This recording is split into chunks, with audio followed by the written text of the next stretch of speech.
To my logs. ಇವತ್ತು ರಸಮ್ ಮಾಡೋದನ್ನು ಹೇಗೆ ಅಂತ ಹೇಳ್ಕೊಡ್ತೀನಿ.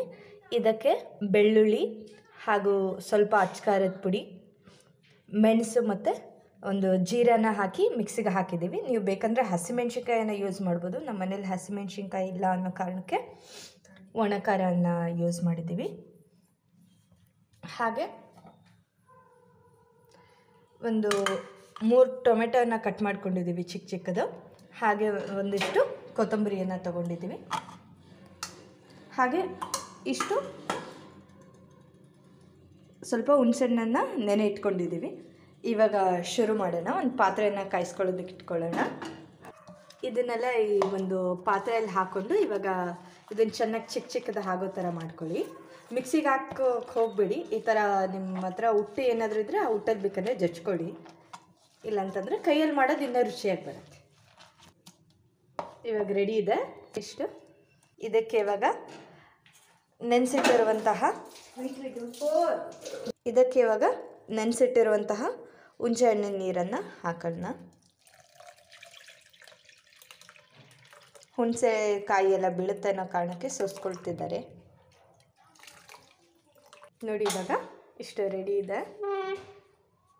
ಓಕೆ ಗೈಸ್, ಇವಾಗ ಪಾತ್ರೆ ಕಾದಿದೆ. ಇವಾಗ ಎಣ್ಣೆ ಹಾಕ್ಕೊಳ್ತಾ ಇದ್ದೀವಿ.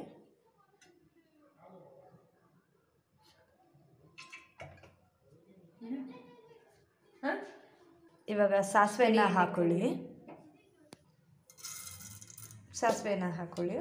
ಇವಾಗ ಒಣಮೆಣ್ಸಿನ್ಕಾಯನ್ನು ಹಾಕ್ಕೊಳ್ಳಿ.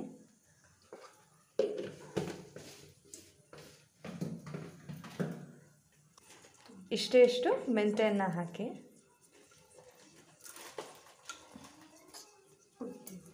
ಇವಾಗ ಮಿಕ್ಸಿಯಲ್ಲಿ ರುಬ್ಕೊಂಡಿದ್ರಲ್ಲ ಅದನ್ನು ಹಾಕ್ಕೊಳ್ಳಿ.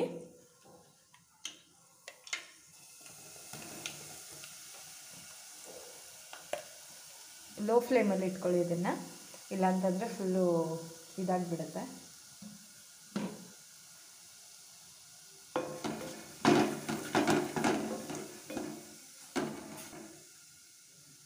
ಇವಾಗ ಇದು ಮಿಕ್ಸ್ ಮಾಡಿದ್ರಲ್ಲ ಅದನ್ನು ಹಾಕ್ಕೊಳ್ಳಿ. ಇದಕ್ಕೆಲ್ಲ ಹಾಕ್ಕೊಂಡಿದ್ದಾರೆ. ಸೊ ಇವಾಗ ಸ್ವಲ್ಪ ಉಪ್ಪನ್ನು ಹಾಕ್ಕೊಳ್ಳಿ. ನೋಡಿ ಎಷ್ಟು ಚೆನ್ನಾಗಿದೆ. ನಾನು ಆ್ಯಕ್ಚುಲಿ ಈ ಥರ ರಸಮನ್ನು ಯಾವತ್ತೂ ಟ್ರೈ ಮಾಡಿಲ್ಲ. ಹೊಸ್ದಾಗಿ ಟ್ರೈ ಮಾಡ್ತಾಯಿದ್ವಿ. ಬೇಕಂದರೆ ಸ್ವಲ್ಪ ಎಕ್ಸ್ಟ್ರಾ ಖಾರನ ಯೂಸ್ ಮಾಡ್ಕೊಳ್ಳಿ, ಸಾಕು. ಸ್ವಲ್ಪ ಇವಾಗ ರುಚಿಗೆ ತಕ್ಕಷ್ಟು ಉಪ್ಪನ್ನು ಹಾಕ್ಕೊಳ್ಳಿ. ಇವಾಗ ಇದನ್ನು ಹೈ ಫ್ಲೇಮಲ್ಲಿ ಕುದಿಯೋದಕ್ಕೆ ಇಟ್ಕೊಳ್ಳೋಣ. ಸೊ ಇವಾಗ ಇದನ್ನು ಚೆನ್ನಾಗಿ ಕುದಿಸ್ಕೊಳ್ಳಿ. ಇದೆಲ್ಲ ಕುದೀತಿರುವಾಗ ಇಲ್ಲೆಲ್ಲ ಎಣ್ಣೆ ಎಲ್ಲ ಬರಬೇಕು. ಸೊ ಆವಾಗ ಇದು ಚೆನ್ನಾಗಿ ಕುದ್ದಿದೆ ಅಂತ ಅರ್ಥ. ಸೊ ನಮ್ಮ ವಿಡಿಯೋ ಇಷ್ಟವಾದರೆ ಲೈಕ್ ಮಾಡಿ, ಶೇರ್ ಮಾಡಿ, ಕಮೆಂಟ್ ಮಾಡಿ ಹಾಗೂ ಸಬ್ಸ್ಕ್ರೈಬ್ ಮಾಡೋದನ್ನು ಮರಿಬೇಡಿ.